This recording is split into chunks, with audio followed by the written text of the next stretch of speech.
बात कर लेते हैं उत्तराखंड की। दरअसल उत्तराखंड में भारी बारिश की वजह से मुसीबतों का पहाड़ टूट पड़ा है। जगह जगह पर रास्तों पर मलबा आ गया है। वहीं पिथौरागढ़ में बादल फट गया तो वहीं कोटद्वार में नेशनल हाईवे पर सैलाब आ गया है। ऋषिकेश में गंगा और चंद्रभागा उफान पर है।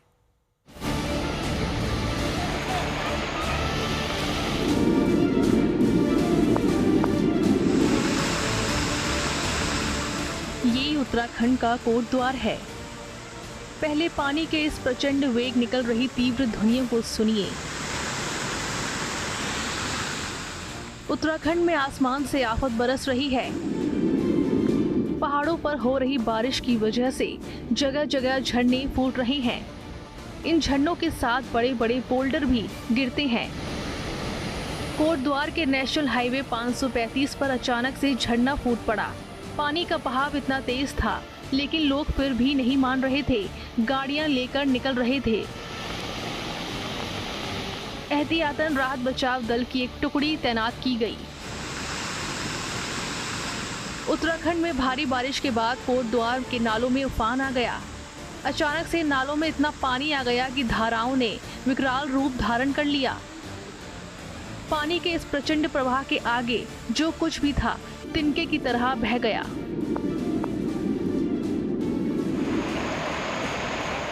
ये ऋषिकेश के चंद्रभागा नदी की तस्वीरें हैं। पिछले 24 घंटे में उत्तराखंड में इतनी बारिश हुई कि चंद्रभागा नदी में सैलाब आ गया। गंगा घाट से चंद्रभागा के छोर तक लहरों का रौद्र रूप दिखाई दे रहा है। इस सीजन में यह पहली बार है जब चंद्रभागा नदी में इतना पानी आया है। उत्तराखंड में जगह जगह बादल फटने की घटनाएं भी हो रही हैं। पिथौरागढ़ के धारचूला में क्लाउड बर्स्ट की खौफनाक तस्वीर दिखी। यहाँ रास्ते पर अचानक से तेज बहाव के साथ मलबा आ गया। आज तक ब्यूरो।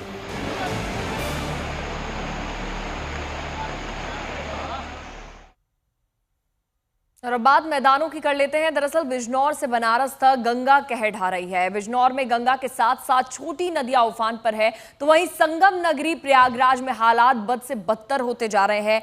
गंगा और यमुना दोनों नदियां डरा रही हैं।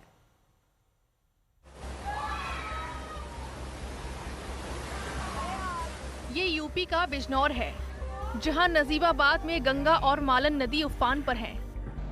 गांव, गली, मोहल्ले सब पानी में डूबे हैं। पानी के तेज बहाव में ये भारी भरकम कार भी फंस गई। भैया क्या होगा क्या? गली में कितना पानी है ये कार सवार उसका अंदाजा नहीं लगा सका, लेकिन तेज बहाव में गाड़ी कंट्रोल से बाहर जाने लगी तो गांव वाले मदद के लिए आगे आए।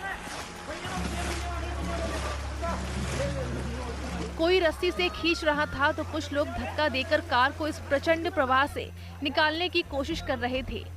कुछ देर की मेहनत के बाद कार के पहिए जमीन पर पड़ गए और गाड़ी सुरक्षित बाहर निकल गई। बिजनौर के नजीबाबाद में कई मोहल्लों में पानी भर गया है।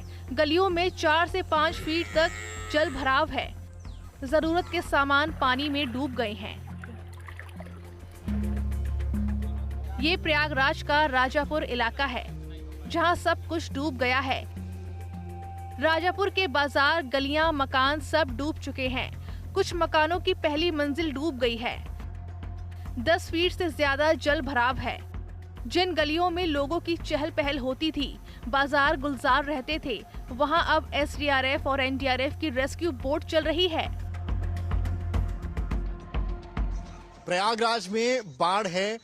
जो रिहायशी इलाके हैं वहां भी अब पानी पहुंच गया है। लोग घरों को छोड़कर छतों पर जा रहे हैं। दुकानें बंद हो गई हैं। हालात कुछ इस तरीके के हैं जो तस्वीरों में आप देख रहे हैं। अपना अपना सामान लेकर कमर के नीचे तक पानी, तो वहीं ऊपर लोग खड़े बालकनी में या अपनी छतों पर खड़े हैं और इंतजार कर रहे हैं, या अपने घर की रक्षा के लिए एक व्यक्ति अपने घर में ही रुकना प्रेफर कर रहा है। जिस तरह की तस्वीरें हैं, आप केवल ये समझिए, ये जो बिजली के खतरनाक जो टावर्स लगे हैं, इनमें भी करंट के होने की कितनी संभावना ऐसी सिचुएशन में होती है। और ऐसे में हम इस वक्त जहां मौजूद हैं वो एक एसडीआरएफ की बोट है और एसडीआरएफ के ये जवान देवदूत से कम नहीं है जो इस कठिन हालात में प्रयागराज वासियों के लिए पहुंचे हुए हैं। सिर्फ राजापुर नहीं, शहर के मीरापुर इलाके में भी यही हाल है। मीरापुर के कुछ जगह पर मकानों की 2 मंजिल भी पानी में डूब चुकी हैं। प्रयागराज शहर के बाहर सनौटी इलाके में सड़कों पर 10 फीट से ज्यादा पानी भर गया है। बिजली के खंभे, ट्रांसफार्मर सब डूब चुके हैं। सड़क पर गाड़ियां नहीं, अब नाव चल रही हैं। प्रयागराज में तेजी से बढ़ते जलस्तर की वजह से जो बद्रा, सनौटी और 4 गांव हैं उनका संपर्क मार्ग टूट गया है और हम लोग जिस सड़क पे चल रहे हैं वो एक लौता सड़क है जो 4 गांवों को जोड़ता है। प्रधानमंत्री मोदी के संसदीय क्षेत्र बनारस में भी बाढ़ के हालात बेकाबू हैं। काशी के सभी घाट पानी में डूब चुके हैं। घाटों के आसपास बने बाजार जलमग्न हैं। बनारस शहर के साथ साथ ग्रामीण इलाके भी इसकी चपेट में आ गए हैं। मलैया ये ग्राम सभा है और प्राथमिक विद्यालय में पानी अंदर जा चुका है। बच्चे स्कूल के अंदर पढ़ने के लिए आते हैं, लेकिन आज वो उनके लिए कि वाटर लॉगिंग की वजह से, जो पानी की वजह से लोग वहां पर खेल तो रहे। लेकिन दूसरी तस्वीर एक और भी है कि लोग यहां से निकलने के लिए, बच्चों को निकालने के लिए अपने ठेले का इस्तेमाल कर रहे हैं, क्योंकि पानी घुटनों तक बढ़ा हुआ है। ये इसी तरीके से आप लोग निकल रहे हैं बच्चों के लिए? हाँ। आप ही के बच्चे? तो कहाँ तक पानी भरा है ये? आगे तक। आगे यूपी में बाढ़ पीड़ितों को राहत पहुंचाने के लिए सीएम योगी ने 11 मंत्रियों की टीम मैदान में उतारी है, जो बाढ़ प्रभावित इलाकों की निगरानी कर रही है। यूपी के डिप्टी सीएम केशव मौर्य ने प्रयागराज में बाढ़ प्रभावित क्षेत्र का हवाई निरीक्षण किया और अधिकारियों को निर्देश दिए कि पीड़ितों को हर संभव मदद पहुंचाई जाए। प्रयागराज से समर श्रीवास्तव, आनंद राज के साथ संतोष शर्मा, वाराणसी आज तक।